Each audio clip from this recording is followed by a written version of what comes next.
അപ്പൊ നമുക്ക് പാടില്ല. നിങ്ങളുടെ ഈ വെയിലത്ത് നിൽക്കുന്ന കാണുമ്പോൾ ഭയങ്കര സങ്കടമുണ്ട്, പറഞ്ഞൊരു കാര്യമില്ല. ഇങ്ങനെയൊക്കെ അറേഞ്ച് ചെയ്യാൻ പറ്റുള്ളൂ.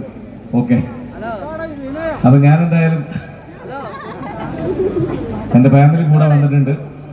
നമ്മളെ ഈ പേരുകളുടെ പാട്ട് താജുക്ക കൊണ്ടുവന്ന കാലത്ത് ഞാൻ എൻ്റെ പ്രിയപ്പെട്ട റജിലയ്ക്ക് വേണ്ടി പാടിയ 1-2 പാട്ടുകളിൽ അവളുടെ പേരുണ്ട്. അപ്പൊ അതിൽ പട്ടുടുത്ത് മുന്നിൽ വന്ന പെണ്ണയാണ് നിങ്ങൾക്ക് വേണ്ടി സ്റ്റാർട്ടിങ്ങിൽ പാടാൻ ഉദ്ദേശിക്കുന്നത്. അപ്പൊ സ്വീകരിക്കാം. നിങ്ങൾക്ക് പ്രിയപ്പെട്ട എല്ലാ കാറ്റഗറീസ് പാട്ടുകളും പാടിത്തരാനുള്ള കഴിവുറ്റ കലാകാരന്മാർ ഇവിടെ ഉണ്ട്. റെമി ഓൾറെഡി ഇവിടെ ഇങ്ങനെ ഒരു ഫയർ ഇട്ട് കഴിഞ്ഞു. ഓക്കെ, നമുക്ക് പോവാം.